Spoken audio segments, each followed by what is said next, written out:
Hai, halo. Di video kali ini kita akan membahas mengenai pertanyaan sidang skripsi kuantitatif. Di video ini kita akan membahas mengenai pertanyaan dan jawaban yang sering ditanyakan ketika sidang skripsi kuantitatif. Ini pertanyaan berdasarkan pengalamanku ya teman-teman ketika sidang skripsi S1 kemarin. Yuk, bagi teman-teman yang pertamaan nih, kuantitatif bisa disimak, kita belajar bareng-bareng. Nah, untuk judul skripsi aku yaitu ada pengaruh media pembelajaran renewable energy terhadap kemampuan berpikir kritis siswa SD. Dengan penelitian jenis kuantitatif yaitu kuasi eksperimental. Desainnya yaitu non-equivalent control group design. Jadi ada kelas kontrol dan kelas eksperimen. Selanjutnya kita bahas. Nah, pertama pada saat sidang skripsi dahulu yang pertama ditanyain dosen pengujiku yaitu kenapa mengambil judul ini. Cukup mudah ya teman-teman untuk menjawab pertanyaan ini. Kita tinggal jawab berdasarkan latar belakang yang sudah kita tulis di skripsi. Nah, dalam latar belakang ini kita perlu memaparkan permasalahan yang ditemuinya dengan cara segitiga piramid, yaitu dari masalah umum ke masalah khusus. Segitiga piramid ini aku bahas lebih lanjut ada di video sebelumnya. Teman-teman tinggal cek aja di sana. Nah, selain itu juga harus dipastikan apa penjelasan jawaban yang teman-teman berikan itu harus berdasarkan dengan fakta atau berbasis data, entah itu data nilai ataupun data berdasarkan wawancara guru, wawancara kepala sekolah, ataupun berdasarkan jurnal. Teman-teman harus menyebutnya agar dosen penguji itu percaya dan mudah. Seperti itu contoh jawabannya seperti ini. Saya mengambil judul skripsi ini karena berdasarkan masalah yang saya temui, yaitu perkembangan teknologi 21, di mana dalam perkembangan teknologi 21 ini membutuhkan sebuah keterampilan. Salah satunya adalah keterampilan berpikir kritis. Sedangkan fakta di lapangan di sekolah yang saya temui, keterampilan berpikir kritis siswa itu masih sangat rendah. Sehingga saya berkeinginan ataupun menarik perhatian saya karena adanya gap, maka saya mengambil judul ini. Selain itu juga di sekolah ini masih belum diterapkan media pembelajaran secara optimal. Padahal media pembelajaran ini adalah salah satu hal faktor pendukung dalam pembelajaran. Seperti itu.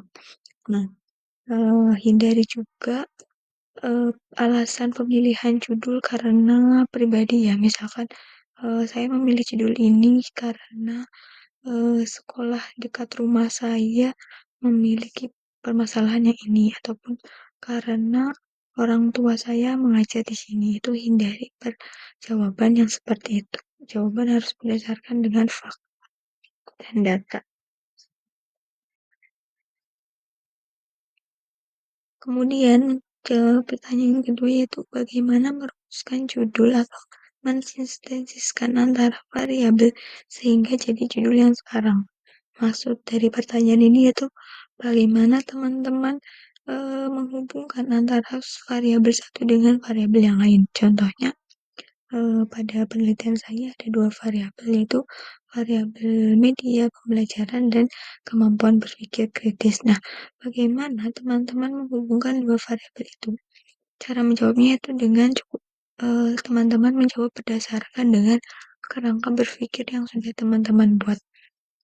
Di sana dimana dalam kerangka berpikir itu ada kondisi fakta di lapangan dengan kondisi idealnya. Nah, dari fakta di lapangan dengan kondisi idealnya itu tentu saja ada gap ya, atau ada selisih, ada ketimpangan.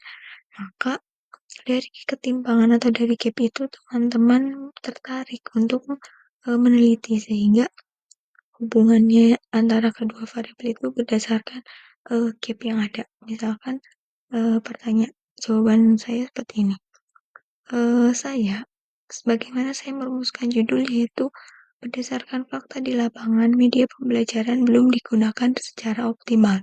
Padahal, fakta idealnya media pembelajaran dalam pendidikan itu harus digunakan secara optimal agar pembelajaran dapat berjalan dengan baik.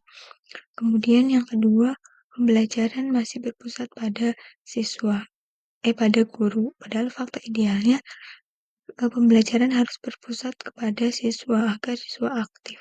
Kemudian eh, kemampuan berpikir kritis siswa di lapangan cukup rendah, sedangkan fakta idealnya kemampuan berpikir kritis peserta didik itu harus tinggi.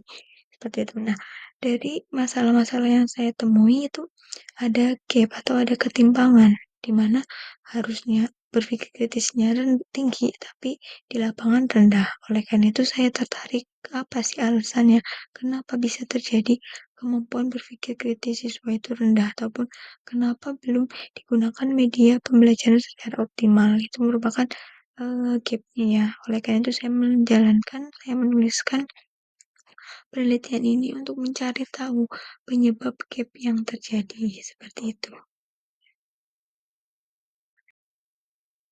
Nah, untuk selanjutnya yaitu pertanyaan yang sangat sering ditanyakan, bagaimana ceritakan pelaksanaan penelitian saudara. Dosen menanyakan ini karena untuk memastikan penelitian yang Anda lakukan itu benar-benar dijalankan berdasarkan fakta dan tidak dibuat-buat. Untuk tipsnya yaitu silakan teman-teman tinggal menceritakan sesuai dengan proses penelitian yang telah dilakukan sebelumnya. Kemudian ceritakan dari pengambilan data, dari proses analisis data bagaimana, dan olah data bagaimana sehingga didapatkan kesimpulan yang sudah teman-teman berikan. Gitu. Kemudian jangan lupa juga menjelaskan kondisi sebelum dan sesudah penelitian bagaimana kondisi siswanya, kondisi guru-gurunya, ataupun kondisi lingkungan sekolahnya. Nah, yang paling penting dalam menjelaskan pelaksanaan penelitian, penjelasan itu diceritakan berdasarkan kronologi, berdasarkan berurutan misalkan dari proses penelitian, kemudian pengambilan data, kemudian reaksi dari siswanya. Contoh dari proses pelaksanaan penelitian yang saya lakukan itu yang pertama seperti ini.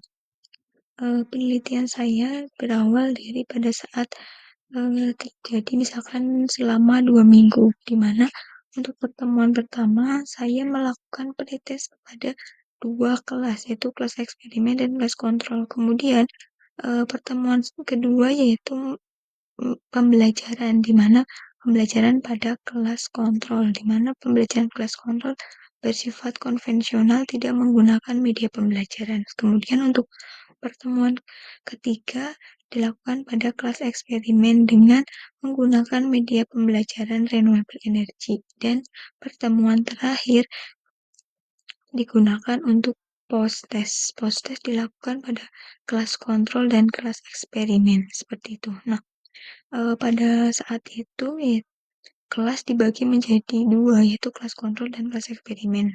Pada saat pelaksanaan penelitian, karena berbarengan dengan kelas meeting, jadi saya tidak kesulitan. Jadi siswa yang kelas kontrol melaksanakan kelas meeting, sedangkan siswa yang tidak melakukan penelitian, pengambilan data melakukan belajar di kelas seperti itu. Nah, proses ini itu sudah saya berkat dari izin dari sekolah. Jangan lupa apabila teman-teman akan memperlakukan atau melakukan tindakan kepada siswa di kelas, jangan lupa untuk meminta izin kepada pihak sekolah dan menjelaskan secara rinci proses penelitian teman-teman yang akan dilaksanakan agar pihak sekolah ini merasa percaya kepada teman-teman seperti itu. Nah, diakhiri dengan post-test, siswa merasa apa ya, merasa termotivasi atas penelitian yang telah saya lakukan. Kemudian dijelaskan